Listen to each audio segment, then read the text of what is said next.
하나님의 공의를 바로 세우는 시간 카이로스 시작합니다. 오늘 함께 하실 분들 소개하겠습니다. 평화나무 김용민 이사장님 나오셨습니다. 네, 안녕하세요. 반갑습니다.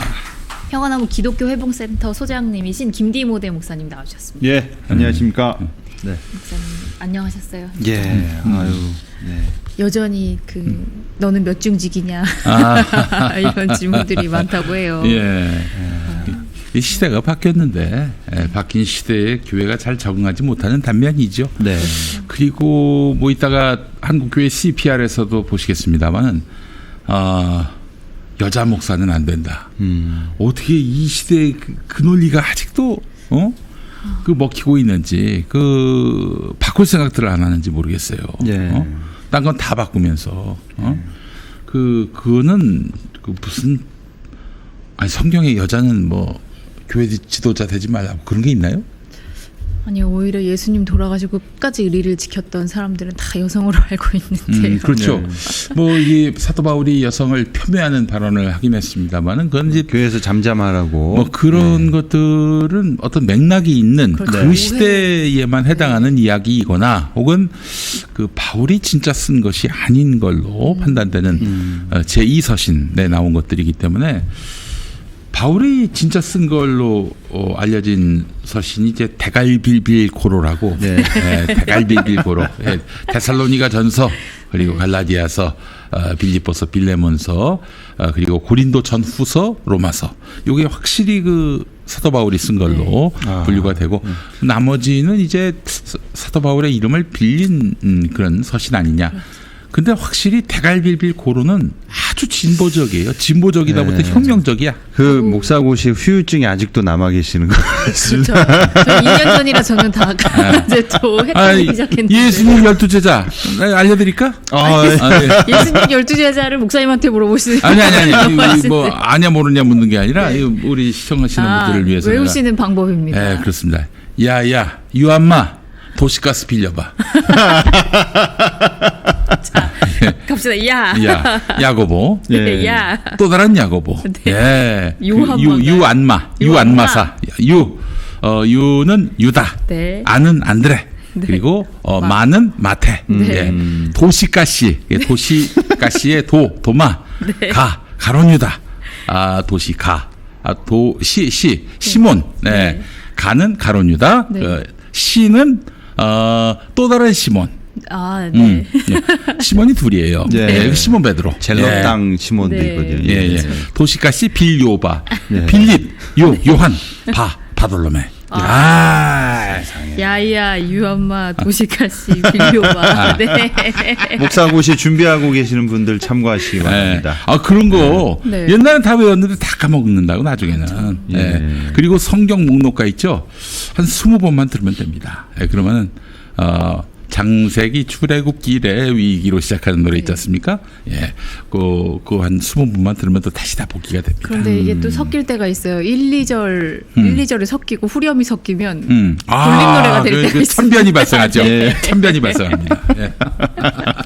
주의하시기 바랍니다. 예, 어쨌든 뭐 참 이 바울 서신에 따르면 바울 진정 서신으로 분류되는 서신은 대단히 혁명적이다. 그래서 그렇죠. 그 바울 서신이라고 해서 다 같은 바울 서신인 줄 알고 바울이 성격 파탄자가 됐냐, 왜 갑자기 헷가닥했냐, 뭐 너무 논조가 다르다 하는데 다 이유가 있었고, 그리고 진정한 바울 서신은 대단히 혁명적이고 그럴 수밖에 없는 것이 당시 유대인들과 율법주의자들과 맞서 싸웠던 바울 아니겠습니까? 혁명적일 수밖에 없는 거예요. 자, 그럼 바울의 정신을 알고 후대 현대 철학자들은 바울은 진정한 혁명가다 라면서 재평가를 합니다. 그렇죠. 바울에 대한 평가들이 지금 요즘에 다시 이루어지고 있어요. 예수님의 복음을 헬라화시켰다라는 비판을 계속 받았었는데요. 주 예수를 주식회사 예수로 만든 장본인 아니냐 그러는데 그런 식의 비판들이 있었는데 바울이 했던 작업들에 대한 재평가들이 지금 계속 이루어지고 있다고 합니다. 그렇습니다. 바울이 했던 그 여성 잠잠하라는 소리도 사실은 그 맥락이 있잖아요. 그럼 그 당시에 있었던 고린도 교회 같은 경우에는 여성들이 너무 돈이 많다 보니까 돈 많은 항구도 여성들. 쉬고 또 거기 뭐 성매매가 성업하고 그러다 보니까 특히 여성들이 돈이 많았대. 그러니까 교회 와서 큰 소리 뻥뻥 치고 그냥 막 남을 뭐 짓밟고 멸시하고 그러니까 그거 좀 조용히 있으라고 예. 그거 저기 그럼. 까불지 말라고. 예. 바울이 저 훈계를 한 거지. 그걸 가지고 지금 세대를 불문하고 모든 여성한테 한 말이다. 이렇게 얘기하면은 그건 스스로의 무식함을 드러내는 겁니다. 예. 예. 아유. 그런 이야기를 또 서스럼없이 21세기에 하는 분이 있죠. 네. 바로 500억 알박기 예. 아직도 여러분. 미련이 남은 정광훈 씨. 얼마 전에 전광훈이 아주 약한 모습, 좀 과거와 같지 않은 모습을 보였습니다. 예. 500억 알박기 아직도 미련이 남은 모양이에요. 예. 재개발조합 쪽에서는 이제 빼고 간다라고 결정이 된 사안. 그 정도가 아니지. 저기 한 100억 그 네, 소송도, 네. 손배로 간다라고 또 했었어요. 예. 이거를 뭐 지난번에도 말씀드렸지만 위성 사진 찍으신 분들의 사진을 보면 예, 외딴 섬에 혼자 남아 있는 것처럼 사랑제일교회가 남아져 있습니다. 예, 근데 500억 알박기 시도했다가 이제 실패로 돌아가니까 네. 어떻게 해서든 요걸 좀 받아보자라는 그 미련이 남았는지 이번에 그 자신들이 밀고 있는 그 황 씨라고 하는 조합장이 다시 되게 어떻게든 분위기를 좀 마련을 해보려고. 전임 조합장이죠. 예, 저희 평화나무에 500억 합의를 예. 해줬던 당시의 조합장인 거고요. 예. 네. 그 정광훈, 정주근 임시 당회장이 함께 서명한 네, 합의 네. 각서를 저희 평화나무가 입수했습니다. 아, 예, 그래서 그 내용을 보면 아주 가관입니다. 네. 예, 한마디로 지난해 9월 합의한 대로 보상 합의금 5억 원 외에는 500억. 일절 요구 조건 없이 네, 한 달 안에 이주를 완료하고 공사에 착공할 수 있도록 예, 하겠다라고 하는 약속을 지네들끼리 예, 합의서를 그러니까 작성했습니다. 지난 9월에 그 10월까지 그 교회를 빼주면은 500억 지급한다. 다 합쳐서 500억 네. 지급한다. 이렇게 약속을 했는데 약속을 어겼어요. 그렇죠. 한 3차례인가 어겼을 거야. 네. 그래 놓고 이제 와가지고 다시 그 500억을 주면 한 달 안에 이주한다. 아니 그동안 계속 그 약속을 안 지켰는데 이걸 어떻게 믿으라고. 예. 지금 500억도 못 받게 생겼으니까 미련이 많이 남은 모양입니다. 네, 지금이라도 아직 협상의 여지가 남아있다라고 판단하고 있는 것 같아요. 근데 이 장애 19역 재개발조합의 그 회장 직무대행이 네. 평화나무하고 통화했던 내용을 살펴보면 예. 이 재척하기로 했다. 사랑제일교회는 정비사업국에서 완전히 빼기로 했다라는 내용이 있거든요.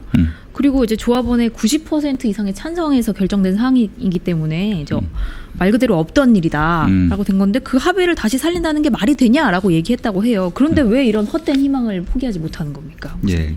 결국에는 뭐 백지화되게 생겼고 손해배상하게 생겼으니 처음에 500억 한 거라도 받을 걸이라고 이 정광훈 씨가 미련이 남아서 버팅기고 있는 게 아닌가. 그래서 전임 조합장이 다시 조합장이 되려고 지금 시도하고 있는 예. 모양인가 봐요. 그런데 다시 이 황 씨라는 사람이 다시 조합장이 당선될 가능성이 그리 높지 않다라고 이게 이제 하더라고요. 제 분석은 이렇습니다. 사실 저희 평화나무가 작년 9월에 이 500억 알박기 건으로 이제 그 빤스 경찰서, 예. 빤스 경찰서에 저희가 이제 고발을 했어요. 네. 종합경찰서를 네. 저희가 빤스 경찰서로 이제 부르고 있는데 빤스 경찰서가 이렇게 그 저기 처음에 불송치 네. 무혐의 결정을 네. 내렸어. 근데 서울 북부지검에서 네. 어라 이걸 불송치해 그 다시 수사하세요 이렇게 네, 요청을 재수사 했어요. 요청. 예. 네. 그런데 끝내 빤스 경찰서가 다시 이제 불송치 무혐의 결정을 내립니다. 예. 그리고 서울지검이 그냥 북부지검이 받았어요. 받아들였어. 그 이후의 상황이야. 예. 뭐겠어? 이제 500억 알박기 이거 범죄 혐의가 되면은 골치 아파지는데 일단 불송치로 끝났으니 빨리 500억을 다시 받아야겠다. 먹었고. 근데 지금 저는 이거 약속 못 지킨다고 보는 것이 네.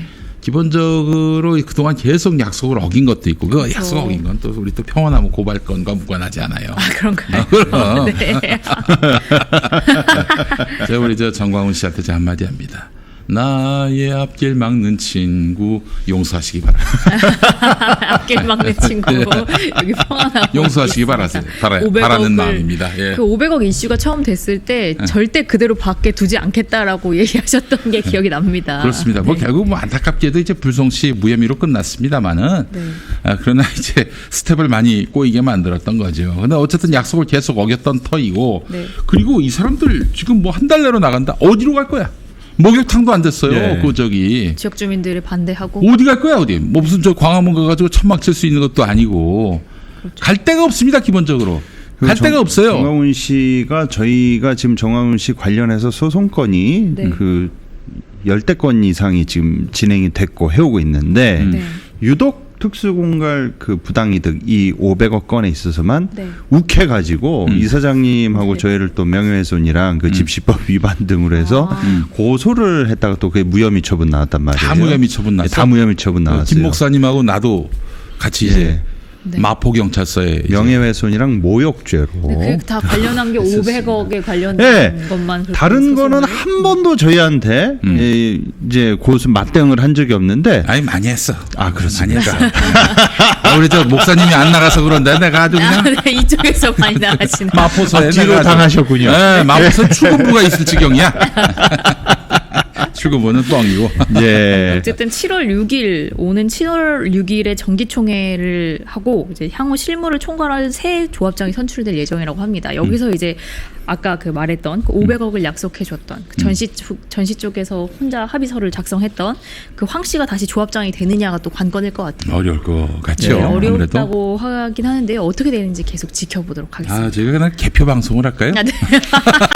재개발 조합 쪽. 네.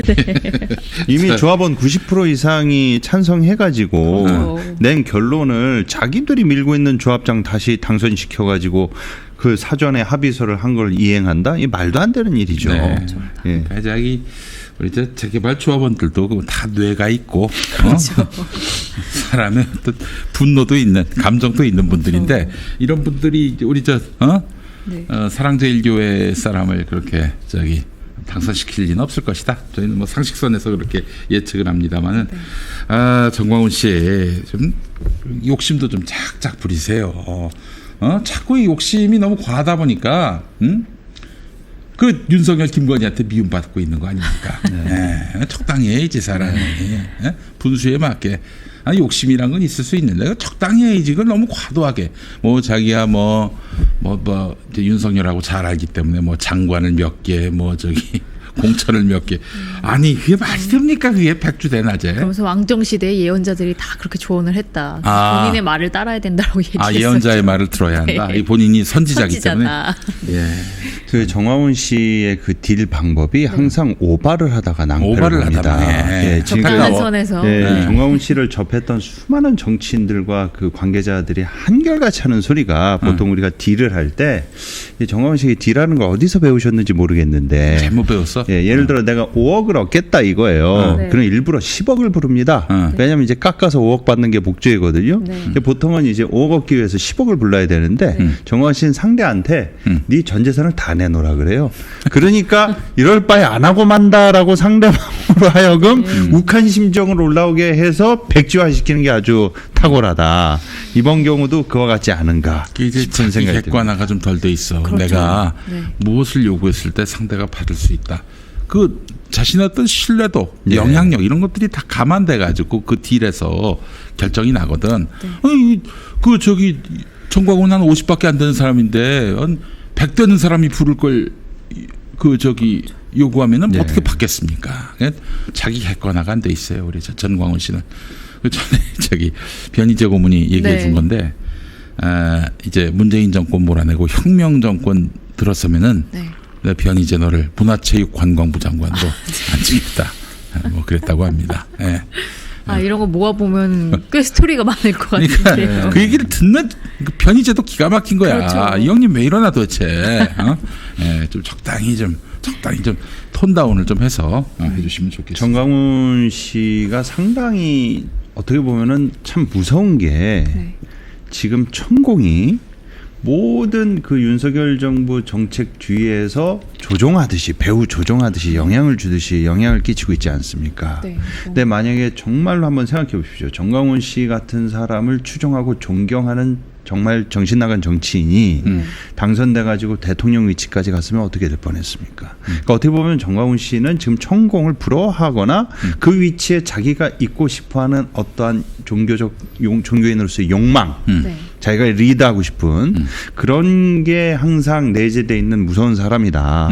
그러니까 그 사람 물론 합리적 사고와 상식 을 갖고 있는 정치인들이 정광훈 씨를 때로는 이용하기도 하고 네. 뭔가 떡검을 떨어뜨리는 걸 받아먹을 수 있지 않을까? 네. 왜냐?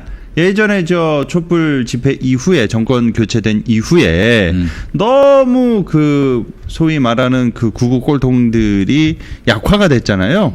그런데 일단 광화문 딱 나가면 정광훈 씨가 사람들을 불러 모으는 그 재주는 탁월하거든요. 그럼 뭔가 그 분위기가 도취가 돼서 아 내가 여기에다가 뭐 숟가락 얹어야 되겠다 해서 그 당시에 얼마나 많은 지금 국민의힘 의원들 전 당대표서부터 하나에서 열까지 거기 가서 얼굴 디밀었습니까? 시작. 무대 위에 올라섰지. 네. 예. 오세훈 전 서울시장도 갔고 그렇죠. 황교안서부터 김기현서부터 지금 안 가는 사람이 한둘입니까?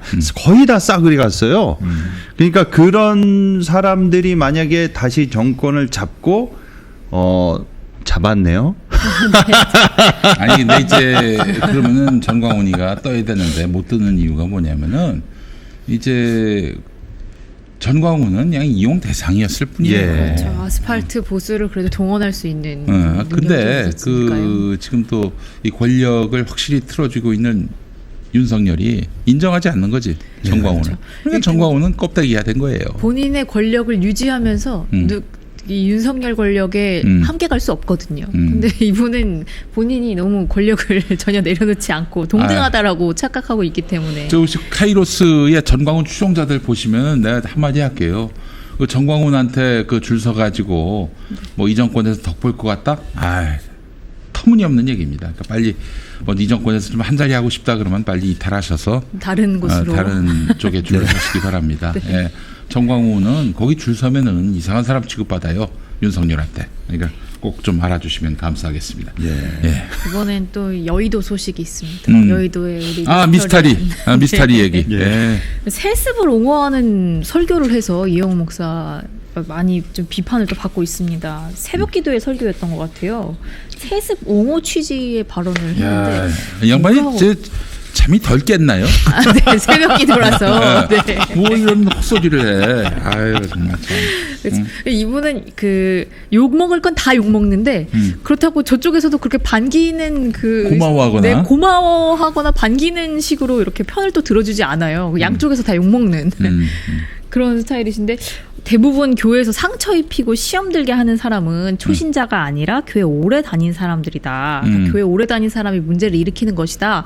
그래서 이게 도대체 무슨 말로 이어지나 했는데 이번에 장로 통합 측, 그러니까 이제 통합 측 예정 통합측에서 가장 큰 교회에서 총회를 하려고 하는데 그 교회에서 총회 열면 안 된다고 교단 내 목사들이 항의하고 총회 열면 그 교회 앞에서 세습 반대, 세습 결의 반대 피켓을 들고 나올 것이다. 지금 이 말은 뭐냐면 명성교회에서 지금 총회를 열려고 하잖아요. 네. 그럴 때 이제 어제 네. 들려온 소식에 의하면 이제 확정이 됐습니다. 네, 아, 예. 그러면 올해 통합 쪽 총회는 명성교회에서 명성교회 진행이 회복을 될 위해서 겁니다. 예. 진행된다고 하는 건데 그렇게 결정된 사안 앞에서 이제 사람들이 세습 반대 피켓을 들고 시위할 거다. 근데 이분들이 교회 오래 다닌 분들이다. 그러니까 결국엔 교회 오래 다닌 사람이 다 문제를 일으키는 거다라고와 연결돼서 문제를 일으키는 거다. 세습 반대를 하는 거. 교회 오래 다닌 분들이라고 그 우리 정태윤 집사님 얘기하는 것 같은데 여보시오 김하나는 정태윤 집사 이 교회 끊은 지 오래됐다고 얘기하고 다녔어요. 법정에 또 그렇게 주장하고 나섰다고. 그렇죠? 예, 그렇습니다. 오래 안 다녔어. 그들 주장에 따르면. 참, 인간은. 아니 그리고 저는 이게 네. 이 발언 자체가 네. 좀 이게 상식적으로 말이 안 되는 게 아니 그러면 그 초신자가 이런 짓을 하겠습니까? 그건 당연한 얘기 아닙니까 이거는? 알만큼 많은 사람들이 그걸 그렇죠. 얘기하는 거지. 그걸 예. 판단할 수 있는 거죠. 뭐가 더 문제냐면 지금 이게 사회적으로 문제가 있고 옳지 않은 일이기 때문에 이렇게 나서는 게 아니라 자기 마음에 안 들기 때문에 이렇게 나서는 거다. 그러니까 자기 뜻대로 하려고 반대를 하는 거다. 뭐 이런 얘기를 했어요. 그러면서 성경에 세습이란 말 없다는 레파토리가 또 나옵니다. 그런 말을 교회에서 쓰는 것 자체에 반대한다라는 거죠. 세습. 자, 뭐 하여간 미스터리가 또 쓸데없는 얘기를 했는데 이 얘기를 왜 하지?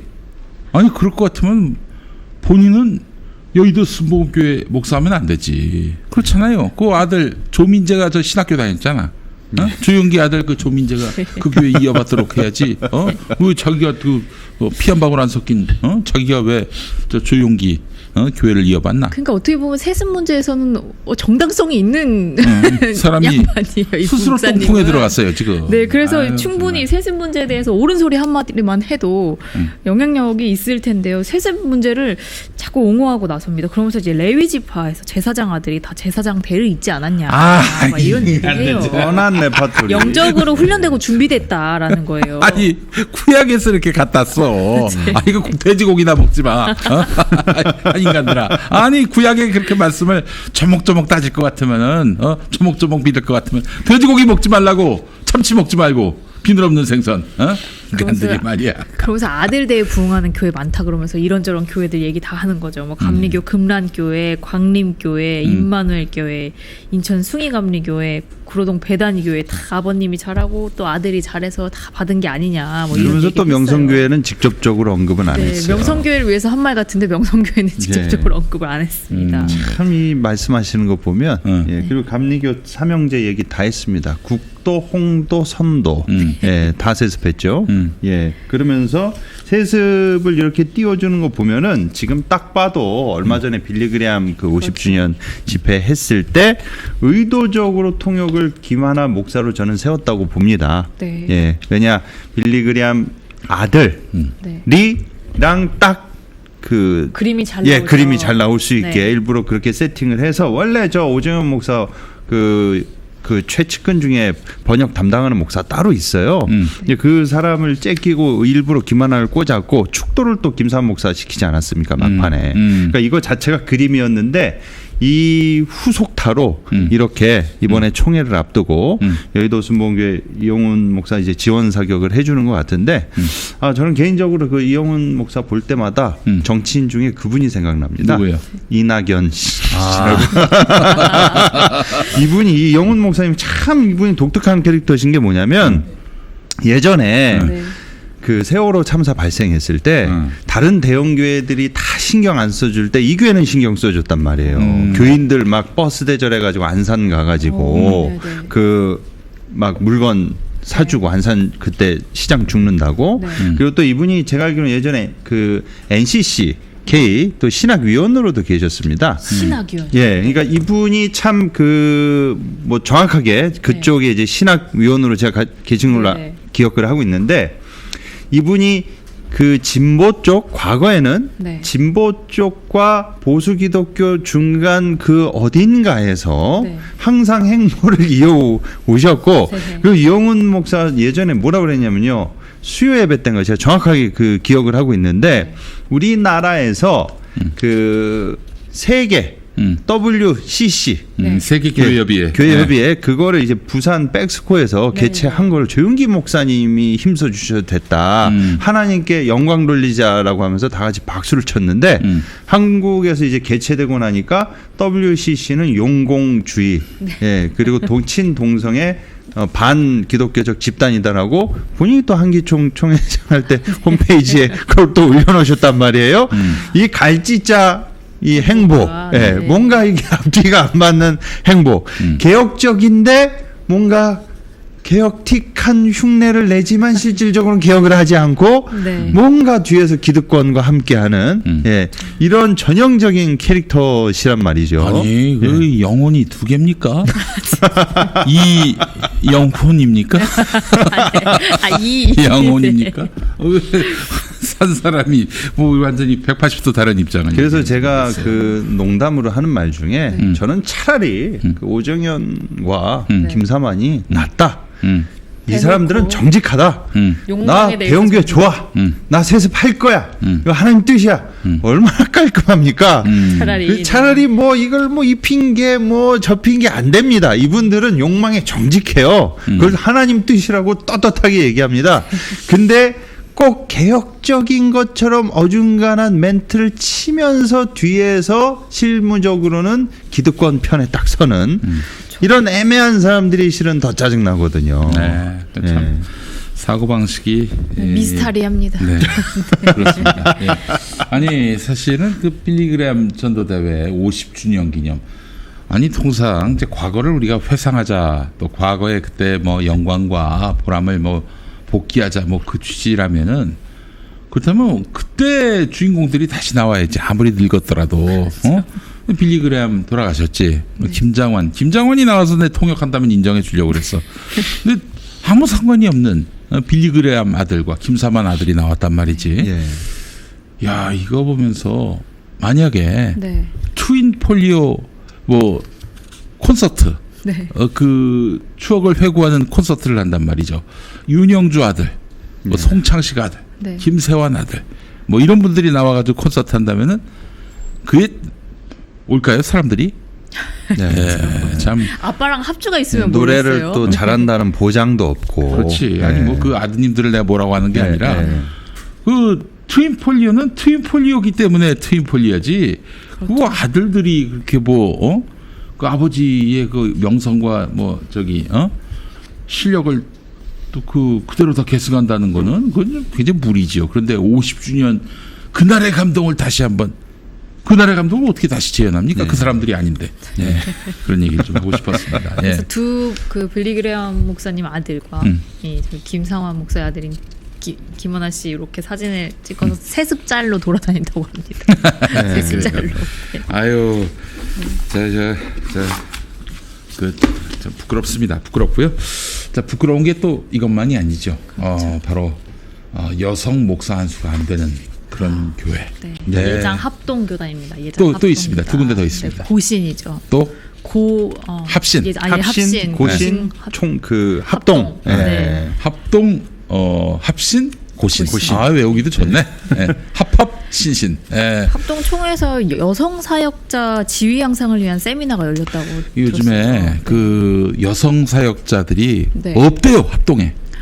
그렇죠. 아니, 목사가 되지도 못하는데 그 이 교단에 남아서 뭘 하냐. 건너오시는 분들도 상당히 그래서 그 많아요. 기장교단 같이 이렇게 여성 네. 목사가 진작에 됐던 교단으로 넘어오시는 분들이 많이 오시고, 그래서 사실 그 참 우리 풍토하고 많이 맞지 않는데 그렇죠. 한 신대원 오셔가지고 왜 여기서 전도 폭발 훈련하지 않느냐 이런 여성 사역자분들도 있었어요. 합동에서 오셔서. 네. 그분들이 계신, 아니 뭐 그분들의 뭐 그런 어떤 전도 열의를 우리가 뭐 비난하거나 뭐 폄하하는 건 아니고, 하여튼 그래서 여성 사역자들이 지금 갈수록 그렇죠. 떠난단 말이죠. 같은 교육을 받고 같은 과정을 거쳤는데 목사 안수가 될 수 없다는 건 말이 안 되죠. 네, 그래서 비상인가 봐. 그래서 여성 사역자 지위 향상을 위한 행사를 네. 열었는데 총회 차원에서 연 거죠. 그 총회장도 왔어요. 아, 총회장이 왔습니까? 그 현장으로 한번 가보시겠습니다. 네. 예.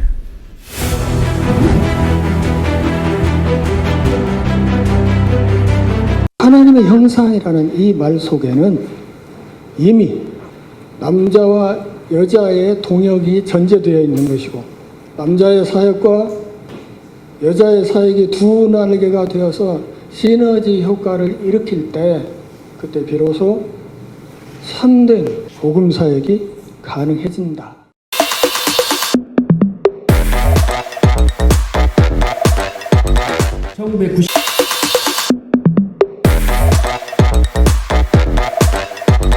권순흥 총회장은 교단 내 여성 사역자의 지위 향상을 위한 교단의 노력이 필요하다고 강조했습니다. 또 도구로서 하나님의 일을 이루게 하는 사역자로 쓰실 때에 더 지경을 확장하고 더 하나님 나라 확장을 위해서 쓰임받는 하나님의 종들이 되어야 될 줄로 믿습니다.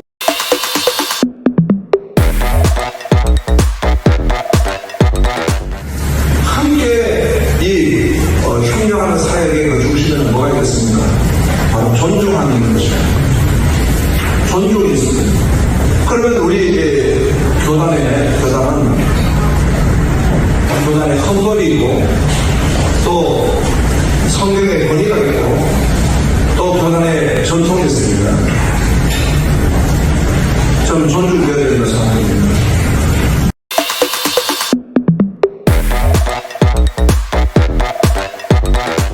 소명을 받아 하나님 나라 복음을 위해서 헌신하는 일이 남성의 허락을 받을 사항이 아닙니다. 그것은 하나님의 부르심과 성령의 능력에 따라 여성 스스로가 결단함으로써 이루어져야 할 일입니다. 목사들이 여성을 성추행해도 거짓 내용으로 사회를 어지럽혀도 신천지 이단이 활결을 쳐도 수수방관만 하더니 지금 여성 안수를 반대하는 합동교단의 어떤 노예는 성폭력은 종회법상으로 면직이 안 된다면서 오히려 교회법을 무기 삼아 피해 여성들을 위협하고 있습니다. 성범죄자 목사는 괜찮은데 여성 안수 반대만 하면 보수신학의 정체성이 지켜지는 것입니까? 의인을 핍박하고 여성을 학대하는 게 보수신학의 실상입니까? 지금 성평등을 배운 젊은 여성들이 교회를 떠나고 있습니다. 젊은 여성이 교회를 떠나면 젊은 남성도 사라지게 될 것이고 교회의 미래는 어둡습니다. 이제 남녀 파트너십은 꿈이 아니라 교회의 생존이 달린 문제이며 정의와 사랑을 위한 인간성 실현의 문제인 것입니다.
여성으로서 안수받고 지금 진행하고 있는 입장에서 어떻게 여성 그 사역자를 지위를 향상한다면서 세미나를 열어놓고 마이크는 다 남자들만 잡고 있나? 아니 그 교단 총회가 보면은 네. 100% 총대가 100% 다 남성이에요. 네. 뭐 여성 안수가 안 되니까 기본적으로. 이분들은 근본적으로 네. 그 여성 안수를 허하는 행위 자체가 세속주의에 무릎을 꿇고 우리의 신앙을 굽히고 사단의 세력과 타협을 한다라는 게 이 잠재의식 가운데 깔려 있기 때문에 저런 게 나오는 것 같아요. 그게 인본주의, 세속주의 그걸 거의 동급으로 보거든요. 인본주의, 네. 세속주의면 돈에 관련된 사항에서도 좀 그렇게 엄격하셨으면 좋겠는데. 맞습니다. 그래서 이제 좀 농담으로 여성 교육자들끼리 저기 남근 신앙이다 이렇게 이야기를 하고 합니다. 저게 정말 기독교 신앙입니까? 개혁주의 우리 전통이 속한 개혁교회 전통입니까? 네. 남근 전통이죠. 남근본주의. 그렇죠. 앞에 남자를 꼭 붙여주셔야 이해가 가능한 흐름이라고 그렇습니다. 생각합니다. 정말 예장합동에 꽤 의식 있는 목사님들 많이 계신데 왜 그분들의 목소리는 완전히 뮤트가 되는지 모르겠어요. 네.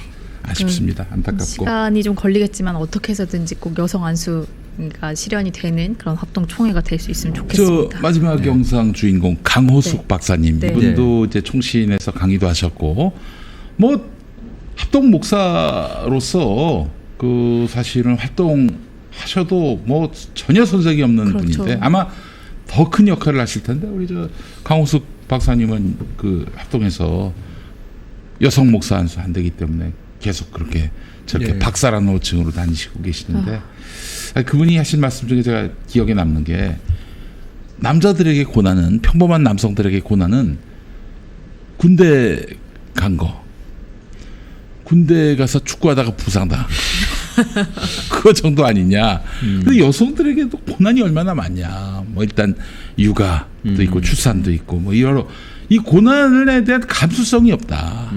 그러다 보니까 요즘 합동에 여성 교인들의 또 이탈률도 매우 높아지고 있다고 합니다. 사역자뿐만 아니라. 군대와 출산을 비교하는 거는 좀 더 깊이 이야기를 나눠봐야 되겠지만 어쨌든 간에 인류의 절반이 겪고 있는 고통에 대해서 모른 채로 지금 사역을 하고 있는 거잖아요. 교인은 또 70% 이상이 여성이라는 그 그런 얘기도 있고요. 그럼 그럼요. 교인의 70% 이상의 애환을 모르고서 목회를 하는 거죠. 그 부분은 분명히 문제가 있지 않나 싶습니다. 자, 우리 강우숙 박사님하고 또 이제 여름에 우리 예. 평화나무가 프로그램을 하나 합니다. 예. 예, 저희 7월 마지막 주 토요일 날 저희 종교 중독 회복 강좌 이번에 7월 달은 쉬고요. 네. 대신 해직 교수님들과 이제 함께하는 저희 강좌를 진행합니다. 이제 이번 주에 저희가 이제 본격적으로 이 기획 회의를 마쳤고 이제 포스터가 나올 겁니다. 네. 다음 주서부터 저희가 홍보를 해드리고 자세한 소개를 해드릴 텐데요. 일단 7월에는 저희 종교 중독 회복 강좌가 쉬고요. 네. 제 해직 교수님들 일반 신학교에서 너무 훌륭한 분들인데 네. 뭐 세월호 단식 기도에 참여하셨다가 해직당하시고 여성이라는 이유로 해직당하시고 여성 안수 주장했다가. 예, 다양한 이유로 해직당한 교수님들 4분을 저희가 자리에 모시고 네. 이번 7월 말에 제가 여름 사경회를 진행합니다. 예, 조만간 여러분들께 소식 전해드리도록 하겠습니다. 네. 예. 영상을 보시는 동안 지난주에 카이로스 보신 분들이라면 어디서 뵀는데? 라는 분을 저희가 모셨습니다. 네. 일하는 목회자들의 애환을 대신해서 전해주셨던 엠마오 연구소 차성진 목사님 어서 오세요. 아, 목사님, 네, 아유. 예. 지금, 지난주에 네. 제가 편집하면서 우리 교계에 이렇게 잘생긴 목사님이 계셨나. 예. 큰일 납니다. 이재철 목사님이 이제 이중직에 관련한 발언을 하셔서 참 뜨거웠잖아요. 거기에 이제 그 문제점을 지적하는 영상을 만들어서 많은 이들에게 공감을 이제 샀던 그 영상의 주인공이세요. 네. 예. 목사님 그 방송을 통해서 처음 보는 분들도 계실 것 같은데 목사님 간단한 소개 부탁드립니다. 네, 반갑습니다. 이재철 목사님을 진심으로 존경하는 네, 차성진 목사입니다. 반갑습니다. 네. 아니, 사실 이재철 목사님에 대한 오너 굉장히 존경하는 바를 그렇죠. 말씀하셨는데 그건 다 드러냈고. 네. 그거는 우리 영상 가서 보시면 확인할 수 있습니다. 우리 네. 차성진 목사님 영상을요. 예. 그리고 네, 그리고 엠마오 연구소라는 유튜브 채널 운영하고 있고요. 네, 세종에서 조그맣게 부교역자 생활하면서 지내고 있습니다. 아, 이게 우리 저 목사님도 부교역자로 지금 사역하고 계시는군요. 네, 그래서 전임은 아니고요. 예. 이중직 하기 위해서 예. 준전임으로 있고 예. 또 배석대학교 출강하고 하면서 이렇게 지내고 있습니다. 강의와 목회를 네. 겸하시는 이중직. 예. 목사님 백석대에서 그 강의하시는 것뿐만 아니라 다양한 일을 하고 해 오셨고 또 하셨다고 얘기를 들었어요. 아, 예. 지금까지 하셨던 일들 중에 좀 어떤 일들이 있는지 좀 소개해 주실 수 있을까요? 육체적으로나 정신적으로나 좀 가장 빡셌던 일이 네. 무엇이고 그렇죠. 또 이중직 하시는 분들은 조금 에피소드들이 있으시잖아요. 그게 또 단순한 에피소드가 아니라 뭔가 이제 내가 목회자로서 그게 좀 뭐 도움이 좀 된 에피소드가 있었는지 그런 거 있으면 좀 말씀 부탁드리고 싶습니다. 그러니까 제가 감히 빡센 생활을 했다라고 말하기는 어려울 것 같은 게 제가 했던 일들이 그래도 뭐 악기 레슨 하는 거라든가 아니면 영어 과외 하는 거 아니면은 제가 실용음악과를 나왔는데 네. 연주자 생활을 했었고 오. 또 한 4년 정도 인디 밴드를 오래 했어요. 아이고야. 네. 네, 그래서 여기 근처에서 공연 많이 했었거든요. 오. 거의 그런 걸 힘들죠. 네, 그런 걸 했다 보니까 그냥 재미있게 했어요. 일을 해서 막 엄청 빡센 건 없었고 왜냐면 진짜 빡세게 하시는 분들은 너무 많이 알고 있기 때문에 물론 어려움이 없었던 건 아니지만 제가 감히 그렇게 말씀을 못 드릴 것 같고 근데 다만 그런 일들을 하면서 도움이 됐던 건 뭐냐면은 상식적인 사회생활을 하는 법. 그렇죠. 그러니까 교회 바깥에서는 누군가한테 노동을 요구할 때 마땅히 하는 것들이 있단 말이죠. 계약서를 쓰고 뭐 돈을 지불하고 이런 거라든가. 그러니까 그런 경험을 많이 했다 보니까 저한테는 그게 상식적으로 남아 있는 거예요. 네. 그러니까 내가 어떻게 사람을 대해야 되고 어떻게 계약서를 써야 되고 근데 그 관점을 갖고 교회를 왔더니 그런 것들이 거의 없는 거죠. 그래서 그런 상황에서 굉장히 나는 상식적으로 행동했을 뿐인데 되게 개념 있는 목사다 이런 얘기를 듣기도 하고 사회에서 통용되는 상식이 교회 안에서 상식이 아닌 경우가 상당히 많습니다. 그렇죠. 그러니까 누군가한테 노동을 요구하려면 네. 최소한 어떤 대가를 지불해야 되고 그 그렇지. 대가를 지불할 때는 미리 약속을 해야 되고 그렇죠. 그래서 그거를 문서화시키는 것들이 당연한 건데 그래서 나는 당연해서 그런 것들을 한 것뿐이었는데 막 너무 상대방이 감동한다든가 저 이게 지금 목회 현실을 말해주는 거예요. 네. 저희도 뭐 근로계약서를 쓴다거나 네. 그러면 이제 또 너는 뭐 하나님 덕으로 살면서 너를 노동자라고 생각하는 거냐. 근데 실질적으로는 임금 노동자가 맞거든요. 노동자지. 네. 예. 너 반주 잘하네. 새벽기도 연주 좀 해라. 그럼 매일 새벽 4시 반이나 5시 일어나가지고 맞아요. 와서 그걸 해야 되거든요. 네. 너무 쉽게 던지신단 말이에요. 수요일에 네. 반주자가 안 나왔네 전화하죠. 네. 금요일 날도 그러고 제 친구 중에 한 명 그렇게 교회에서 저보다 더 많이 예배를 드리는 친구가 있어요. 네. 목사보다도. 네. 만약 그 친구가 대학생이면 학교 가야 되는 상황이고 직장 다니면은 교회에서 그걸 하고 출근을 해야 되고 그리고 가정이 있으면은 또 아이를 보는 과정 중에 육아를 하는 과정 중에 와야 되는데 그런 거에 대한 개념이 없이 너무 쉽게 던진다는 겁니다. 목회자들이. 그런 지점을 좀 말씀해 주시는 것 같으세요. 목사님께서. 그러니까 뭐 제가 엠마오 연구소를 운영할 때라든가 네. 누군가한테 도움을 청하기가 그랬던 게 사실은 이 사람이 나를 도와줬을 때 제가 거둘 수 있는 이득은 상당히 뻔하거든요. 그러니까 이걸 계기로 연구소가 커지면은 뭐 책도 잘 팔릴 테고 뭐 어디 강의도 많이 갈 테고 내가 얻을 수 있는 금전적 이득은 되게 명확한데 이 사람에게 줄 수 있는 건 마땅치가 않단 말이죠. 그걸 이렇게 수치화할 수 있는 건 아니니까. 그러면 이 사람한테 내가 헌신을 요구할 자격이 있을까? 아닌 것 같은 거죠.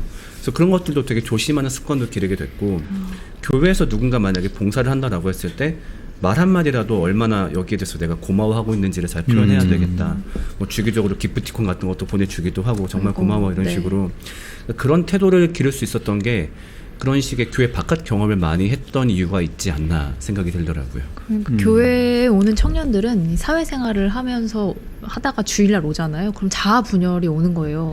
상식적인 것과 비상식적인데 그걸 헌신적이고 이렇게 포장하는 그 문화 속에서 자아 분열이 오는 거죠. 네. 그러니까 정상적으로 사고하는 그 청년이라고 하면 교회에 갔을 때 답답함을 느낄 수밖에 없고 도망갈 수밖에 없는 거예요. 목사님 김영민 목사님께서 다 드러냈다고 말한 그 부분, 그러니까 이재철 목사님에 대한 그 어떤 존경을 표했던 얘기나 그리고 또 제가 들었던 많은 그 지난주 방송 이후에 들었던 이야기 중에 이재철 목사님 참 존경할 부분이 많은 부분이다. 많아요, 그분. 그리고 솔직히 말해서 일리 있는 부분도 있지 않느냐. 젊은 교육자들이 너무 이 돈이나 이런 그 먹고 사는 문제에만 너무 매달리는 것도 사실이 아니냐라는 뭐 그런 얘기도 있었어요. 그러니까 목회자의 일은 전문적인 것이고 또 성직은 거룩한 것인데 어떻게 이중직 병행이 가능하냐. 실질적으로 목회 한 가지만 제대로 하기에도 어려운데 라고 말하는 분들도 많아요. 이에 대해서는 어떻게 생각하세요? 네, 저도 그런 비판점에 너무너무 동의가 돼요. 네. 그러니까 분명히 이중직이 가지고 있는 위험성과 단점들이 있죠. 네. 근데 그렇게 바라본다면 저는 일반 목회도 마찬가지로 위험한 점이 있다라고 생각이 들어요. 그러니까 예를 들면 전원 목회도. 네, 전원 목회도 교회에서 앉아만 있으면 월급이 나오다 보니까 그 시간을 허비하는 사람들도 굉장히 많이 봤었고. 그렇죠. 다 이재철 목사님처럼 열심히 하시는 건 아니죠. 그렇죠. 뭐 제가 봤던 어떤 사례를 보더라도 출근해가지고 뭐 신방 나갔다 올게요. 나가서 뭐 그냥 카페 갔다 온다든가 뭐 사실 뭐 안 좋은 케이스를 얘기한다면은 각자 마찬가지일 거예요. 그러니까 제가 얘기하고 싶은 거는 어떤 것 하나가 옳다 이 문제로 가지 말자. 그러니까 개인의 문제와 구조의 문제를 헷갈리지 말자. 그렇죠. 분명히 개인의 맞아요. 문제인데 마치 이중직 택하면은 무조건 안 좋은 거 이렇게 말씀을 하셨다 보니까 목사님 그건 조금 아니지 않습니까? 좀 그런 말들을 하고 싶었죠. 그 말씀하신 것처럼 이 그 목회 하는데 정성을 다 쏟아도 시간이 부족할 수 있어요. 그런데 네. 그렇지 않은 분들도 많이 계시거든요. 네. 그리고 아까 말한 것처럼 상식적이지 않은 이야기를 많이 하시는 분들도 계시고 그래서 이제 그리고 또 코로나 이후로 70% 이상이 이제 자립할 수 없는 환경이다 보니까 이중직에 대해서 되게 많이 마음을 돌이키신 분들 예전엔 아니더라도 이제는 좀 필요하겠다라고 생각하시는 분들도 있어요. 목사님께서 이중직을 준비하고 있는 분들이나 이중직에 대해서 좀 다른 생각을 갖게 된 분들한테 좀 해주실 만한 조언이 있다고 들었는데 어떤 얘기 해주시겠어요? 네. 대부분 막막해 하시는 경우가 많더라고요. 이중직을 하면 어떤 걸 해야 될까? 그러니까 평생 나는 신학밖에 하지 않았었는데 대부분 그런 고민 말씀하시는 분들 보면은 확실히 사회 경험이 너무 적고 그냥 어렸을 때부터 착하게 학교, 교회 이랬던 분들이다 보니까 그것 말고는 어떤 다른 직업군을 잘 못 떠올리시더라고요. 근데 정말 많거든요. 예를 들면 뭐 상공회의소 이런 데 홈페이지만 들어가 보더라도 뭐 국비 자격으로 교육해 주는데 정말 많이 있고 요새 뭐 드론 자격증 이런 것들도 국가 지원으로 많이 하고 있기도 하고 그러니까 마음만 먹고 한 1, 2년만 투자했을 때 생각보다 월 200~300번의 직업을 갖는 게 그렇게 어렵지 않더라고요. 네, 물론 그 과정이 용기도 필요하기도 하고 몇 가지 결단이 필요하겠지만은 그러니까 보통 그런 말들을 많이 하세요. 막막하니까 내가 할 줄 아는 게 없어서 나는 못한다. 나는 재능이 없어서 못한다. 네. 근데 생각보다 정말로 많습니다. 왜냐하면은 그렇게 비슷하게 직업의 곤란을 겪는 사람들이 우리나라에 워낙 많다 보니까 그렇죠. 그런 것들을 돕는 것도 잘 되어 있고 다만 용기만 좀 내신다면. 그러니까 저도 어떤 데면 저한테 그런 말씀하시는 분들 되게 많아요. 차 목사는 뭐 이것저것 재능이 있으니까 이중직 잘할 수 있지 않냐.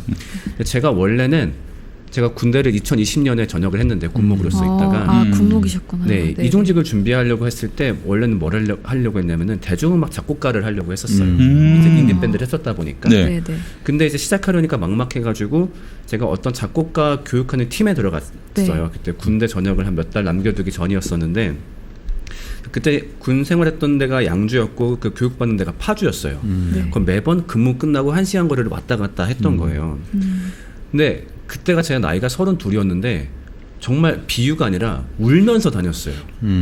애 둘 아빠고 나 교회에서 담임 목사인데 왜냐면은 제가 알던 거랑 너무 다르더라고요. 그러니까 혼자 그냥 인디밴드에서 내가 좋은 노래를 쓰는 거랑 소위 팔리는 노래를 쓰는 거랑은 아예 어법이 다른 거예요. 근데 갔더니 제가 너무너무 못하더라고요. 전 제가 잘할 줄 알았어요. 왜냐면 바깥에서 밴드 할 때 좀 이렇게 뭐 상도 받고 했다 보니까 이제 좀만 배우면 되겠지. 갔더니 너무 다른 거예요. 그래서 제일 비참할 때가 그 작곡팀 멤버들 중에서 이렇게 팀을 짤 때가 있어요. 그러면서 한 명씩 고르거든요. 항상 제가 마지막에 남는 거예요. 그러니까 거기서는 제가 목사인 것도 숨겼다 보니까 거기만 가게 되면은 나이 많고 애 딸리고 대책 없는 형. 제가 그런 순세가 천덕꾸러기 취급을 받으셨어요. 네. 그리고 교육비도 만만치가 않았거든요. 그래서 아내 설득해가지고 교육비도 내고 했는데 그 과정이 너무 비참해가지고 울면서 4달 동안 거기를 다녔어요. 이 경험을 얘기해주거든요. 그러니까 재능이 있어서 하는 사람은 별로 없다. 누구나 어차피 배워야 되고 어차피 처음 시작하는 거다 보니까 지금 한 1, 2년 최대한 젊을 때 조금이라도 시간 내면은 이중직 준비 얼마든지 할 수 있다. 지금 당장 할 수 있는 쿠팡 뭐 아니면 배달 이런 것도 괜찮지만 조금 더 길게 보고 탄탄한 준비를 한다면은 목회와 이중직을 제가 경험할 수 있는 방법들을 찾을 수 있을 것 같아요. 네. 목사님 너무 피가 되고 살이 되는 말씀을 좀 해주시는데 뭐 저는 뭐 나이가 돼가지고 뭐 이중직은 상상도 못할 일이지만 아닌데도 보니까 또 내가 이중직을 하네 지금. 삼중직.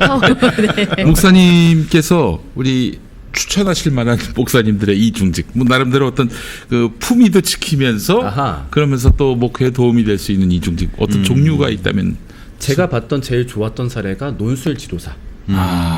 논술 지도사. 목사님들이 이제 글을 많이 쓰시고 하잖아요. 그렇죠. 그래서 또 그 신학을 했다라고 하면은 논술 지도 그 준비하는 과정이 조금 더 약간 우대를 해주는 게 있다고 하더라고요. 글을 잘 쓰신다고 보기 때문에. 그래서 이제 입시하는 친구들한테 논술 지도를 하게 되면은 수입이 상당하더라고요. 또 투자하는 시간에 비해서 또 그리고 1대1로 얘기를 나누고 하다 보니까 관계 형성도 잘 돼가지고 그거를 전도로 있는 경우도 많이 봤고요. 목회적 케어도 할 수 있고 그러면서 어떤 비전 공유도 할 수 있고 하다 보니까 논술 지도사를 좀 개인적으로 추천을 많이 하는 편이에요. 지금 목사님이 나누신 이야기에서 이중직을 준비할 때 조언들이잖아요. 그러니까 결국에는 저희 젊은 세대들은 지금처럼 그 교회에서 봉급을 받으면서 생활을 하고 아이들을 키우면서 생활하기가 어려울 것이다라고 전제를 하고 계신 것 같아요. 목사님 말씀으로는. 그렇죠. 네. 저희 그 벙커원 교회 지난주 주보에 이 최성년 움직이는 교회 대표 목사님의 글이 실렸었어요. 제가 한번 잠깐 읽어볼게요. 이중직 목사는 프로가 아니라는 이재철 목사의 말을 들었다. 사실 몇몇 대형교회 목사들이 가진 생각이다. 한가하게 목회에만 전념한 사람이나 할 수 있는 초현실적인 발언이 아닐 수 없다. 그 이면에는 자기 실력으로 프로의 세계에서 성공했다는 천박한 생각이 매우 선명하게 깔려 있다. 나는 목사든 뭐든 신자는 그저 부름을 받은 모양으로 사는 것이라고 생각한다. 형편되는 교회에 청빙받아 목회에만 전념할 수 있는 부르심이라면 그건 좋은 일이다. 그렇지 못한 교회에서 이중직을 해야 한다면 그것도 선한 일이다. 선교적 목적으로 세상과의 접점을 일터로 가져간다면 그것도 좋은 일이다. 모두가 치열하게 살아가는 프로들이다. 성공과 실패로 구분하는 접근 자체가 저열하다. 저는 이 말씀이 되게 왜 이 훌륭한 목사님이라고 불리는 이재철 목사님이 왜 비판을 많이 받으시나라고 했을 때 어쨌든 간에 성공과 실패, 목회에서도 성공한 케이스가 있고 실패한 케이스가 따로 있다. 그리고 프로가 따로 있고 뭐 그렇게 목회에만 전념할 수 있는 그 그 사람만 프로다라는 식의 어떤 생각이 깔려 있잖아요. 근데 우리 사회 구조 속에서도 이 일정한 지위에 올라가는 데에 이 사람이 타고 나와서 선택하지 않았던 집안 환경이라던가 그 구조적인 것들이 상당히 많습니다. 그런데 그 구조적인 건 파악하지 않고 저 사람의 능력으로 네가 여기로 올라갔다. 너는 능력이 없기 때문에 여기에 머무를 뿐이다라고 판단한단 말이에요. 근데 목회 영역에서도 마찬가지로 하나님이 보내주셨어요. 목회만 할 수 있는 교회로.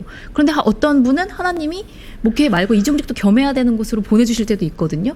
그럼 이건 구조적인 차원의 문제는 전혀 없이 그냥 이 사람은 프로기 때문에 그렇게 살 수 있는 것이고 이 사람은 프로가 아니기 때문에 이중직을 할 수밖에 없는 것이고 이것이 바로 성공한 목회고 이것이 프로의 삶이고 이것은 성공하지 않은 거고 제대로 프로 의식이 없는 거고 라고 나누는 것 자체가 저열하다라는 이 말에 완전히 동의가 됩니다. 예.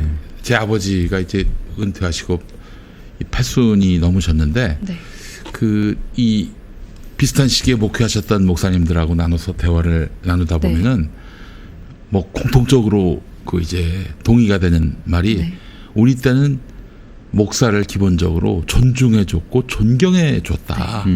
그러니까 목사가 다른 일을 한다는 것 자체가 교인들이 동의가 안 됐고, 야 우리가 뭐 많이 부족하다. 우리가 이러면 안 되지. 뭐 그런 각성이 있었다는 거예요. 목사님이 다른 일을 하시게 두면 안 된다. 우리가 더 목사님 어떻게 생계라도 조금 더 보탬이 되어야 된다. 뭐 그렇죠. 이런 당시에는 목사를 이렇게 떠받드는 문화, 존경하는 문화가 있었는데 그 시대에 목회하셨던 우리 이재철 목사님은 이게 이중직이 좀 이상해 보일 수도 있겠다 하는 생각이 드는데 그렇죠. 우리 세대는 아니잖아요, 솔직히. 저희는 정광훈 이후 코로나 이후 세대들은 정말 이 목사라고 어디 밖에 나가서 얘기를 못 합니다. 그리고 이게 그 이재철 목사님이 그 비난받으신 여러 가지 이유가 있지만 이건 제 개인적 견해인데요. 이 꼴초가 담배 끊으라고 하면은 니나 잘해라는 말을 듣습니다. 이재철 목사님은 적어도 제가 아는 이상 밑바닥서부터 3D를 하면서 이명박처럼 불빵을 판 경험이 없으신 분입니다. 그러니까 좀 본인이 엄청 고생을 하시고 그 자리까지 왔는데 이런 말을 하면 좀 고깝고 꼰대 같고 재수없어 보여도 이 정도 비난은 안 받아요. 근데 부인이 홍성사 사장님이시고 좀 예전에 사업도 하고 그 좀 억대를 만지신 분이시잖아요. 홍성사 선입자니에요. 홍성사 선입자. 그런 식으로 따지면 본인도 옛날에 홍성사 하시면 이중직을 하셨네. 한 2년 했어 이중직. 전도사 하면서. 그러니까 이 비난이 좀 더 큰 겁니다. 저는 그렇다고 좀 보여집니다. 특히 이제 마이클 샌델이 정의란 무엇인가라는 책을 내놓고 나서 어떤 노력과 운에 대해서 사람들이 많이 얘기하고 있잖아요. 그러니까 누군가가 노력으로 성공했다라고 했을 때 분명히 그 사람이 의식하지 못하는 운이 있었기 때문에 모든 사람들을 노력에 합당하게 능력주의에 따라 평가하는 것은 오히려 공정하지 않을 수 있다라는 것이 어느 정도 사회에서 이제 정말 합의가 되어 가고 있는데 교회만 여기에 대해서 너무 무관심한 거죠. 그러니까 교회는 어쨌든 믿으면 돼, 승리하면 돼. 그러니까 능력주의와 신앙주의까지 더해져가지고 누군가 성공했다는 거는 그 사람의 능력덕이고 신앙덕이야. 그러니까 반대로 누군가 실패했다면은 능력이 없고 신앙이 없기 때문이야. 그러니까 이런 것들이 또 젊은 세대와의 어떤 간극을 더 벌리는 게 아닌가 그런 생각도 좀 듭니다. 그리고 말씀드린 것처럼 이제 목사가 그 교회의 사정만 빠삭해서 되는 게 아니거든요. 지금 계속 그 시대적인 요청이 있어요. 그러니까 이제 우리 세대가 원하지 않아도 내가 정말 교회 안에서만 목회를 하고 싶어도 지역사회에 대한 이해가 있어야 되고요. 그래서 지역사회에서 이루어지고 있는 사회복지에 관련한 부분들을 요구받고 있고요. 이미 우리 세대 이전부터. 그리고 그 이후로도 이제 목회가 무엇인가, 교회 공동체가 10년, 20년 후에도 이렇게 존속할 것인가에 대한 물음조차 사실 이 이중직 논의에는 없는 거죠. 우리가 어떤 목회를 할 것인가에 대한 고민이 없이 먹고 사는 차원에서만 여전히 이중직의 얘기가 오가고 있는 게 그것도 참 슬프지 않나 싶어요. 그런데 우리나라가 이제 외국에 비해서 유난히 이중직 문제에 좀 유별나게 예민한 반응이 있는 것 같아요. 그 이유가 뭐라고 생각하세요? 사실 뭐 제가 해외를 경험해 본 적은 없기 때문에 함부로 해외가 어떻다라고 말을 못하겠지만, 그러니까 저도 이 질문을 계기로 한국 사회를 제가 관찰을 해봤어요. 근데 이런 비판을 받는 게 목사만 그렇진 않더라고요. 근데 예를 들면은 어떤 운동 선수가 예능을 찍었어요.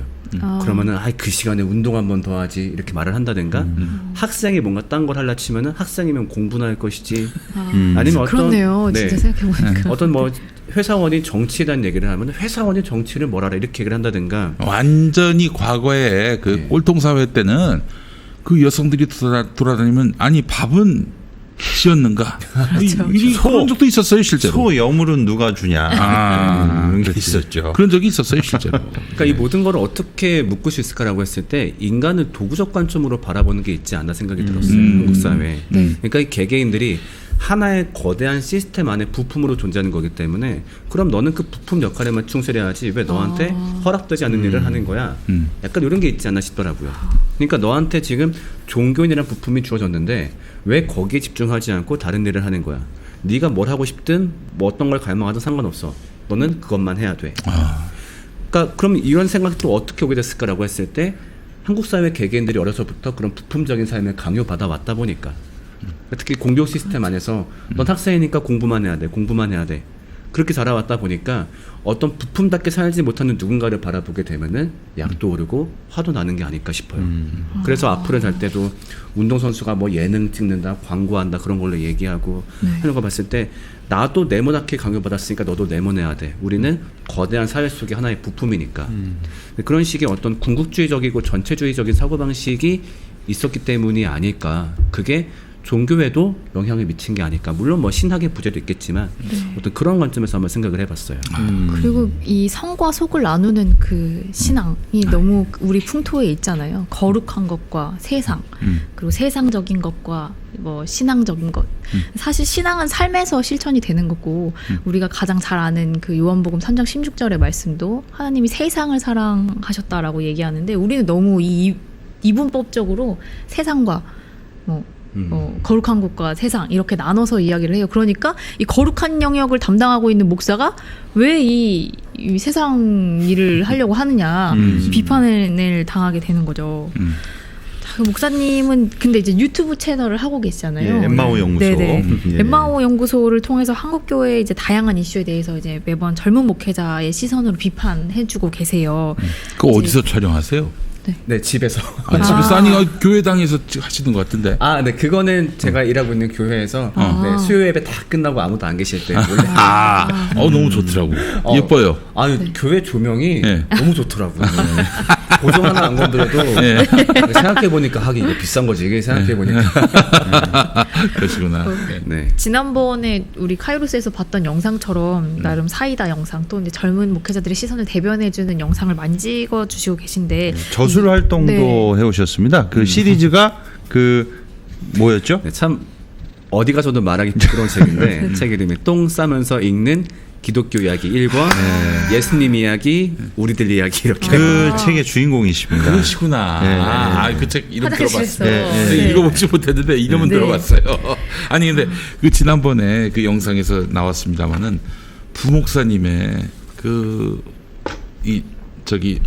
담임 목사한테 밑보여가지고 노회석인 그 담임 목사가 그 여기저기 맞아요. 목사들 사이에서 얘는 안 된다 해가지고 재취업의 길이 막히고 그래서 결국 그분이 노동 현장으로 나갈 수밖에 없었다. 이 실화입니까? 네, 실화. 와, 그러니까 이제 담임 목사한테 밑보이면은 진짜 이건 부목사들은 어디 가서 기도 못 펴는. 그럼요. 그런 사례들이 꽤 있습니다. 저도 몇 번 들은 것 같아요. 어렵지 않게 찾아볼 수 있는 사례인 것 같아요. 그러니까 소위 이제 너 이 바닥에서 밥 못 먹게 할 거야라는 협박이 기독교에서는 여전히 통하더라고요. 그걸 가지고 저희 교단에만 있는 얘기가 아니었군요. 저희 교단이 좀 작다 보니까 너 기장에서 목회 안 할 거야? 기장바닥 좁은 거 몰라? 맨날 이런 얘기를 들었었거든요. 우리 교단에서만 있는 레퍼토리가 아니군요. 네, 그런 게 있더라고요. 목사님 교단은 어디세요? 저는 백석. 그러니까 백석대학교도 출강하시고, 백석이 매우 커요 교단이. 그래서 그런 일이 없는 줄 알았는데. 저희 교회 교단은 얘기는 아니었어요. 그래요? 정확하게. 저희 교단 피해 나가시는 느낌이 듭니다. 오해는 없으신 걸로 그 교단 이야기는 아니었던 출강도 가고 있기 때문에 사랑합니다. 아니 근데 이제 그 정말 부목사님들이 그래서 저는 목사고시 준비하면서 헌법 보고 알았어요. 담임 목사가 아웃시키면 그냥 바로 아웃이 되는. 이 구조가 가장 진보적인 교단이라는 기장헌법에도 이렇게 나와 있는데 다른 교단은 오죽할까 하는 생각도 들고. 특히 가장 안타까웠던 사례가 타 교단이어서 조금 조심스럽습니다만 네. 감리교회 수련목 제도가 있잖아요. 수련목 제도. 네. 예. 그러니까 3년간 교회를 어떤 개척하든지. 교회에서 부교역자로 있어야 되는 거예요. 네. 인턴 비슷하다고 인턴, 보시면 네. 되죠. 예. 그래서 만약에 한 3년 기간을 채워야 되는데 2년 하고 잘린다? 그럼 처음부터 다시. 아유 그래요? 네. 그러니까 한 번은 옮길 수 있대요. 그러니까 1년 하고서 한 번 옮겨서 나머지 2년 채울 수 있는데 뭐 만약에 2년 정도 했었는데 이미 한 번 옮긴 상태에서 목사님이 야 너 나가. 그럼 그걸 처음부터 다시 해야 돼요. 아이고야. 그렇다 보니까 목사님한테 완벽하게 예속될 수밖에 없는 거예요. 생사 여탈권을 거의 쥔 거라 맞아요. 그러네. 그래가지고 워낙 이제 수련목들한테 함부로 대하는 경우가 많다 보니까 그래도 나름 감리교 내에서 최소 돈을 이만큼은 줘라를 만들었대요. 네. 그러니까 등장한 게 페이백. 그것도 뭐예요? 페이백이 뭐예요? 헌금으로 그렇죠. 다시 반환하는 거. 기여 안수제? 네. 예를 들면은 제가 얼마인지 기억 안 나는데 수련목한테 못해도 예를 들면 180은 줘라. 180을 줘요. 이제 헌금으로 이제 50만 원을 페이백하는 거죠. 서류상으로는 180을 준 거니까. 180 갖고 현대인이 도시 생활 못 하는데. 제가 뭐 최근에 만나본 이야기였거든요. 네. 그러니까 뭐 감리교에서는 이제 그런 문제로 나타나고 있고 다른 데도 문제가 있겠죠. 뭐 감리 특별한 교단만 얘기하는 건 아니고 그러니까 그런 것들이 현실이고 또 일반 성도분들이 느낄 수 있는 거는 부목사가 은퇴하는 거를 아마 보신 적이 거의 없을 거예요. 담임 목사님 은퇴는 많이 봤지만 네. 사라지시죠. 그렇죠. 그러니까 교회에서 보통 일반적인 한 3,400명 사이즈면은 담임 목사님 1명, 부목사님 3명 있는데 은퇴는 담임 목사님만 해. 그리고 나중에 은퇴 목사도 한 분만 모셔. 그렇다는 얘기는 나머지 3명은 나간다는 얘기거든요. 물론 말이 좋아서 개척지원금 주고서 이렇게 나간다라고 하지만 사실상 퇴직금 주면서 잘리는 거나 마찬가지죠. 개척교회 생존율 2%인 상황에서. 그 담임 목사가 그만두면은 부목사들도 다 같이 그만둬야 되는. 난 좀 이해가 안 되더라고. 왜? 왜 그래야 돼? 이게 부목사 순장제라고 예, 순장제, 네, 순장제. 부목사 순장제라고 이제 비판을 받는데요.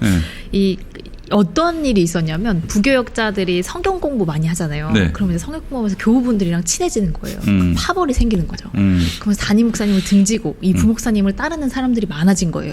그래서 이 목사님을 밀어내고 이 부목사님이 담임 목사가 되는 이런 그 일들이 몇 번 있었던 거죠. 그러니까 이 담임 목사님을 보호하기 위한 제도로 이 담임 목사가 물러날 경우에 부목사는 바로 담임 목사가 될 수 없고 다른 교회에 갔다가 오면 될 수 있고 이런 식의 이제 제도들이 생겨난 거예요. 그런데 실질적으로는 담임 목사님을 보호하는 차원이기보다는 이 부목사들이 갑자기 갈 곳을 잃어버리게 되는 정말 순장제처럼 갑자기 묻어지게 되는 그렇지. 그런 그 폐해가 훨씬 더 많이 예, 생기고 그 있죠. 정권 바뀌면은 인사이동인데 한번 싹 물갈이 하듯이 어떤 교회 담임 목사님이 딱 오면 그 전에 있던 부교역자들은 알아서들 줄사표를 한다든지 나간든지 그러면서 그 빈자리는 새로운 단목이 자기들 자기 이제 사람으로. 인맥으로 다 꽂죠. 네, 이거는 뭐 기장뿐만이 아니라 웬만한 일반적인 교회에서 다 일어나고 있는 상황인 것 같습니다. 문제는- 내각 인사 교체를 하는 예, 거죠. 맞아요. 그렇죠. 예. 문제는 뭐 퇴직금이나 네. 그 제공된 사택에 대해서 이제 뭐 전혀 이제 준비가 안 된 상태에서 갑자기 이루어진다는 거예요. 아니 정권 바뀌어서 장관 그만두는 거는 그거는 뭐 당연한 거죠. 그 부교역자들처럼 저임금에 아주 엄청난 노동에 시달리는 이런 분들하고 연결지어 볼 여지는 없지. 그러니까 이런 현실을 가만히 두고 왜 젊은 애들 요즘 헝그리 정신이 부족하냐라고밖에 안 들리는 거예요. 이 좋은 목사님이시지만 그리고 훌륭하신 지점이 참 많지만 존경할 부분도 있고 그런데 그 일부 젊은 교역자들의 이제 어떤 먹고 사는 문제에 전전긍긍하는 사람들이 있을 수도 있죠. 근데 일부의 비판을 가지고 이런 전체적인 구조적인 문제에 대해서는 한마디도 언급을 안 하는 게 진짜 야속하다라는 예. 생각이 듭니다. 예. 목사님 그 소위 MZ 세대들이 지금 거의 아까 말씀하신 것처럼 교회에 안 나오고 있잖아요. 청년들이 교회를 떠나는 이유를 좀 목사님이 분석하신다면 지금 그 현장에서 제일 그 사례 와닿게 청년들을 많이 만나고 계신 목사님이시기 때문에 네. 전에 이제 갤럽에서 했던 조사를 봤더니 당신이 종교를 갖지 않는 이유가 무엇입니까? 예상으로는 종교에 대한 어떤 반감이라고 생각을 했어요. 근데 1위가 그냥 갈 이유를 모르겠어서 이렇게 얘기하더라고요. 굳이 그러니까, 예, 의외로 제가 군대에서도 만나봤을 때, 학교에서도 만나봤을 때 애들이 종교에 대해서 반감이 의외로 크지가 않더라고요. 그러니까 기독교에 대해서도 대부분 상식적인 판단을 해요. 알아요. 그러니까 되게 이상한 애들도 있는 건 맞는데 뭐 다 일부- 정가운 같진 않아요. 그렇죠. 뭐 네. 제가 옛날에 누구 목사님 좋고 오케이 거기에 대해서 어떤 그런 반감을 없애는 건 크게 어렵지 않은데 그 다음에 어쨌든 그렇다면 네가 시간을 내서 교회를 나와야 돼. 네. 하나님을 믿어야 돼. 라고 할 때 그 이유에 대해서 합리적이거나 되게 쉽게 전달할 수 있는 어떤 창구가 많이 없기 때문이 아닌가 생각이 들었어요. 그러니까 교회가 그 정도의 어떤 그 청년들에게 쉴 곳이 되어준다거나 어떤 그 사회가 알려주지 않는 무언가를 볼 수 있게끔 안목을 키워준다거나 그런 역할을 전혀 못하고 있는 거다라는 거죠. 네, 그러니까 저는 이걸 변증의 영역 내지는 논리의 영역이라고 조금 생각을 하는데 그러니까 보통 어떤 그런 이미지적인 그러니까 되게 친해 보이고 감정적으로 잘 다가가고 이것까지는 다들 이미 너무 잘하고 있어요. 또 청년들한테 미디어 맞춰줘야 돼. 그건 이미 뭐 넘치고 넘치죠. 오케이, 니네가 즐거운 건 알겠어. 근데 그 다음에 그렇다면 내가 이걸 신앙해야 될 이유는 뭐야? 믿어야 라고 했을 되는 때 이유, 네. 어떤 논리적으로 설명할 수 있는 준비가 잘 안 된 경우를 진짜 많이 보게 돼요. 그러니까 어쨌든 이제 그 사람들한테 당신의 삶이 굉장히 바쁜 건 아는데 그 삶을 쪼개서 분명히 신앙에 투자해야 돼. 사실 그 사람들한테 너무 부담스러운 거거든요. 그러면은 그렇게 해서라도 내가 교회에 나가야 될 이유가 뭐야라고 했을 때 이걸 제공해주지 못하는 경우가 개인적으로 많다고 생각이 들었어요. 그렇죠. 예전에는 그 적어도 교회에서 그 어떤 문화적인 혜택이라도 누린다던가 네. 그 문화적 혜택 때문에 왔다가 어떤 이제 하나님을 만나게 된 체험도 하고 네. 신앙생활의 길이 열리기도 했는데 지금은 그런 식의 접근도 불가능하죠. 그렇죠. 그리고 또 그렇다면 이 세상이 알려주지 않는 다른 가치를 느낄 수 있어야 되는데 이 목사님들이 일주일 동안 알바하고 공부하고 직장생활하고 취업 준비하고 했던 이 청년들이 주일날 교회에 시간을 겨우 내서 왔는데 다들 말도 안 되는 소리만 비현실적인 소리만 하시는 거예요. 그래서 진짜 이 신앙이 알려주는 가치에 대해서는 물론이거니와 지금 현실에서 어떤 것들이 상식으로 통하고 있는지도 모르는 경우가 많기 때문에 등 돌리는 게 아닌가. 그러면 목사님 보시기에 이제 좀 젊은 목회자시고 또 최근까지 군목이로 계셨으면 젊은이들 이제 군대 막 갔다 온 청년들을 계속 만나셨을 거 아니에요. 네. 그러면 그분들을 많이 본 분의 입장으로서 좀 한국 교회는 좀 이런 게 좀 변해야 된다. 이런 것부터 좀 개선되어야 된다라는 게 있을까요? 사실 모범 답안은 네. 제가 먼저 변해야 됩니다. 제가 문제입니다. 이게 모범 답안인데 그냥 냉정하게 얘기를 하자면은 아까 얘기했던 그런 부분인 것 같아요. 일단은 스스로가 먼저 한국 교회를 이제 개개인으로 보았을 때 내가 하나님을 왜 믿지? 그것부터 점검해야 되는 것 같아요. 그게 안 되니까 다른 사람을 설득 못 한다고 생각을 하거든요. 그러니까 제가 많은 청년들 소위 신앙이 좋다라고 생각하는 친구들도 만나보고 아니면 그 이상의 나이대 분들을 만났을 때도 하나님에 대한 개념이 어떤 무속 종교의 신하고 별반 다르지 않은 경우를 참 많이 보게 돼요. 뭔가 운을 빌고 돌 하나 올려서 기도하고 했던 네, 그러니까 좀 모던한 무속 종교, 좀 그렇게 짜치지 않은 무속 종교, 사실 세련된 무속 종교의 느낌. 네. 그렇다 보니까 교회에 나와서도 바라는 것들이 비슷한 거죠. 나 코로나 카드 차고 있으면 보호되고 막 미스터리한 얘기네요. 그런 예. 미스터리한 행위를 한다든지. 근데 우리가 조금 시야를 넓혀봐야 되는 게 정말로 하나님을 믿으면 잘 되나? 인생이 잘 풀리나? 그렇지 않단 말이죠. 그러니까 특히나 최근 한국 교회가 두 가지 사건을 겪으면서 세월호와 코로나 사건을 겪으면서 신앙이 우리 삶의 안전을 보장해주지 않는다라는 거는 빨리 인정해야 된다고 생각이 들어요.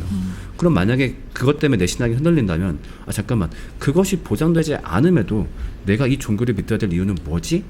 라고 했을 때 있거든요. 그게 상당히 아름답고 가치가 있거든요. 또 그랬을 때 그걸 제시했을 때 일반인들도 공감을 많이 하더라고요. 왜냐면 평소에는 교회 나가면은 뭐 잘 될 거야, 뭐 돈 잘 벌 거야. 아니 그 시간에 그냥 일을 더 하면 되는데. 근데 그런 게 아니라 맞아 교회 나온다고 그런 거를 보장해 주진 않아. 그런데 이러이러한 가치를 보면은 어때? 그것보다 더 가치 있지 않아? 라고 했을 때 공감하는 친구들이 많았거든요. 그러니까 그런 식으로 일단 내가 먼저 어떤 것 때문에 하나님을 믿고 있지? 나는 기독교 신앙이 뭐라고 생각하지? 내가 뭔가 바라는 것 또는 무속신앙처럼 비는 것 때문에 신앙을 가졌던 것 때문에 그것이 꺾이면 교회 나올 이유를 잃어버린다 이런 말씀이신 거죠. 네. 그래서 그런 걸 먼저 내 안에 있는 가치를 점검한 다음에 그걸 가지고 누군가한테 얘기하고 그걸 가지고 삶을 변형시켜 나가다 보면은 조금 실마리가 어느 정도 풀리지 않을까라는 젊은 목회자의 부족한 짧은 시간입니다.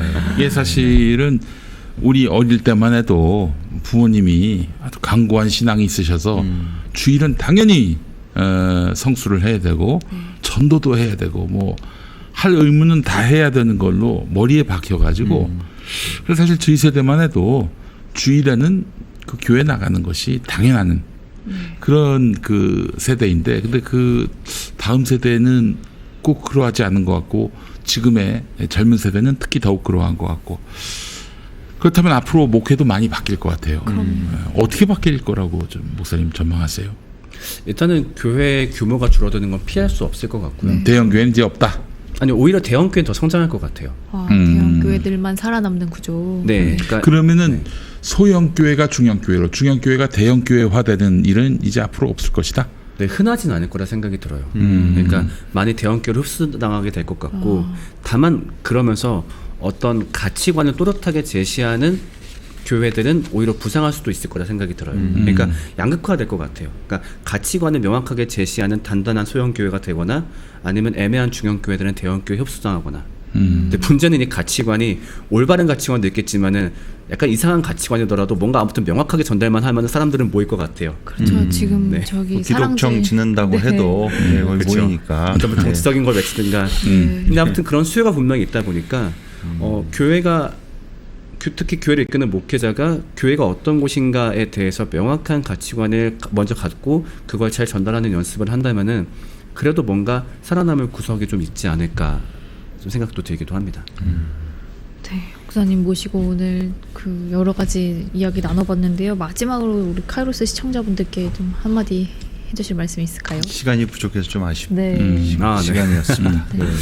네. 저도 그냥 한국 사회를 살아가고 있는 35살, 바뀌었죠. 이제 34살. 네. 네, 34살에 그냥 한국 사회를 살아가는 차성진이라는 청년, 아이 셋의 아빠로서 그냥 이 한국 사회를 잘 살아가고 싶습니다. 어떤 한 명의 사회인으로서 또 한 명의 종교인으로서.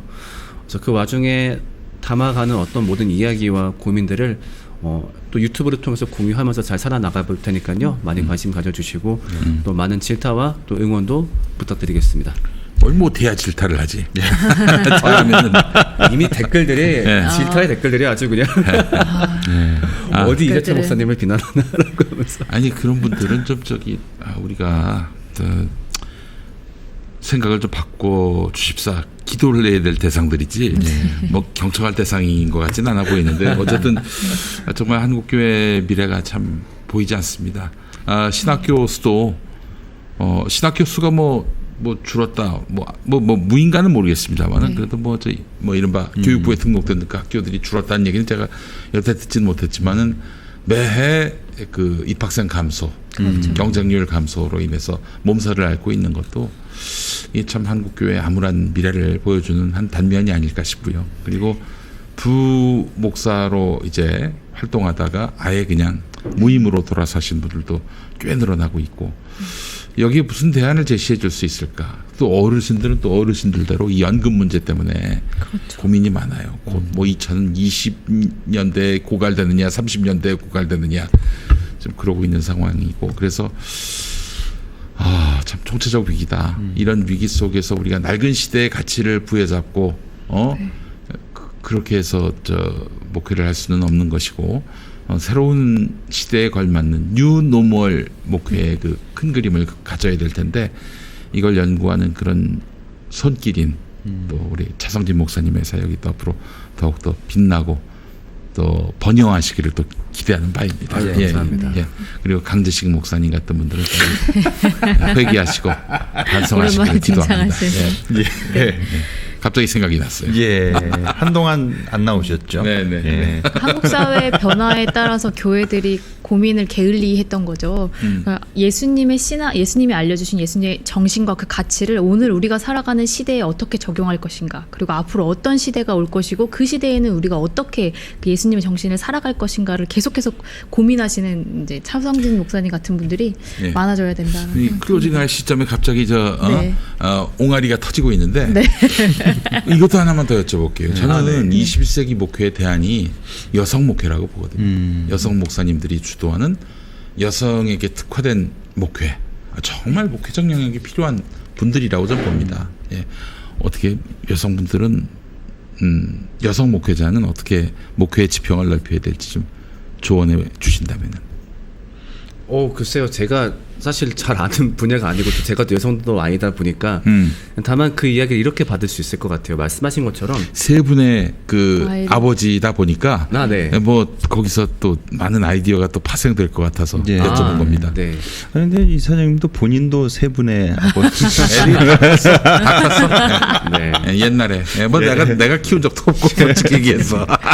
다만 그 이야기 받아본다면 이렇게 말할 수 있을 것 같아요. 그러니까 다양한 목회가 이제는 좀 허락되어야 된다. 그러니까 누군가는 뭐 좀 게으르게 목회할 수도 있겠고, 또 누군가는 또 고전적으로 목회할 수도 있겠고, 아니면 누군가는 뭐 다른 요일에 목회를 할 수도 있겠고, 그러니까 정말 틀에 갇히지 않은 다양한 목사상이 나와야 되고, 다양한 목회상이 나와야 되고, 그게 정말 본질을 건드리는 게 아니라고 한다면은 좀 용인해줄 수 있는 사회적인 교단적인 분위기가 있어야 되지 않을까. 그래서 나는 저렇게 안 할 거고 동의하지 않지만 그렇다고 네가 존재하지 않아야 되는 건 아니야.